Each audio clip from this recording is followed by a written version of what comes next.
উত্তরের কৃষিভিত্তিক জেলা ঠাকুরগাঁও। 12 লাখের বেশি ভোটারের এ জেলার অধিকাংশ মানুষের পেশা কৃষি। কৃষিপ্রধান জেলা হিসেবে পরিচিতি পেলেও বিভিন্ন জেলার মানুষের আনাগোনায় ব্যবসা বাণিজ্যের প্রসার ঘটেছে দিন দিন। তবে থমকে আছে কাঙ্ক্ষিত শিল্পায়ন ও মেঘা প্রকল্প বাস্তবায়ন না হওয়ায়।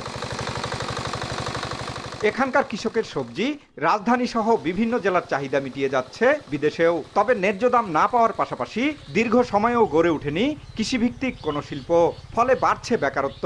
যে ফসল উৎপাদন করতেছি গুদামজাতকরণ করে রাখতেও পারতেছি না। সবজিটা সংরক্ষণের একটা ব্যবস্থা থাকতো, তাহলে আমরা এই সবজিটা সারা বছর সংরক্ষণ করে এই বাজারজাত করতে পারতাম। ঠাকুরগাঁও বিসিক শিল্পনগরীতে ভারী কোনো শিল্প কারখানা নাই। এখানে যদি ভালো বড় শিল্প কারখানা গড়ে ওঠে তাহলে কিন্তু বেকারত্বটা দূর হবে। রাজধানী ঢাকার সঙ্গে বিশাল দূরত্বের ভোগান্তি নিরসনে ভূমিকা রাখা 500 একরের বেশি জমিতে পরিত্যক্ত বিমানবন্দরটি এখনও অচল।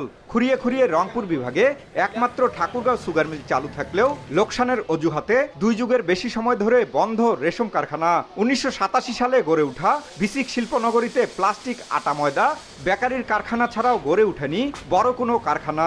কৃষি পণ্য উৎপাদিত পণ্যগুলি যদি এখানে শিল্প কারখানা নির্মিত হয়, এখানে বড় বড় উদ্যোক্তারা আসেন, এখানে যোগাযোগ ব্যবস্থা যদি উন্নত হয়, আমাদের এখানে কৃষকরা সরাসরি উপকৃত হবে। যদি আমাদের এই আন্তর্জাতিক বিমানবন্দরটা হয়, সেক্ষেত্রে পণ্য ও যাত্রী পরিবহনের যে ভূমিকা রাখবে, সেক্ষেত্রে আমাদের কর্মসংস্থান হবে। এছাড়া ঠাকুরগাঁও সহ আশপাশ জেলার 45,000 মানুষের স্বাস্থ্যসেবার ভরসাস্থল ঠাকুরগাঁও জেনারেল হাসপাতাল। কিন্তু হাসপাতালটিতে কাঙ্ক্ষিত সেবা না পেয়ে মেডিকেল কলেজ, বিমানবন্দর, ইপিজেড ও পাবলিক বিশ্ববিদ্যালয় স্থাপনে সম উন্নয়নের দাবিতে আন্দোলন চলছে বছরের পর বছর ধরে।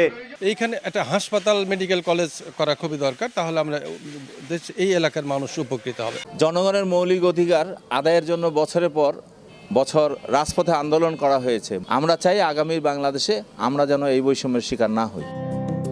অন্যদিকে ছড়িয়ে ছিটিয়ে থাকা অসংখ্য রাজবাড়ি, ইতিহাস সমৃদ্ধ মসজিদ ও এশিয়ার সবচেয়ে বড় আমগাছ সহ নানা স্থাপনা পর্যটনে উন্মোচন করতে পারে এক নতুন সম্ভাবনার দ্বার।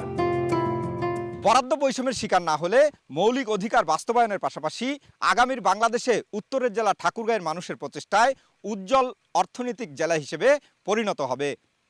জিয়াউর রহমান বকুল, সময় সংবাদ, ঠাকুরগাঁও।